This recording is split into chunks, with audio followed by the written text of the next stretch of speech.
And there is no magic bullet for data. You have really got to focus on it.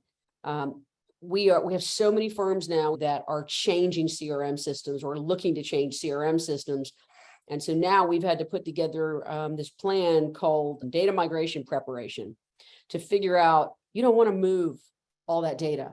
You don't want to spend the money to clean all that data. So you've got to be strategic. And so what we're typically recommending is assess the mess, because if you don't, you're going to end up with a data cleaning project that takes longer and costs a lot more than you expected to or wanted to. The next thing we recommend, we call True DQ, and it lets you go through different steps in the process and stop whenever you feel like the data is the quality that you need it to be. So help you figure out, where is all this data?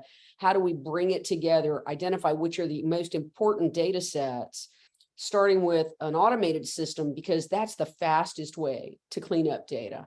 It's the least expensive way. So you can stop at that point, or you can then move on and then do human data stewarding to get that data really good, and of the quality that most of our firms require.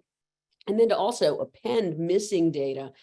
People now, we didn't used to care about addresses. Well, now we do, because GDPR, because compliance with privacy laws.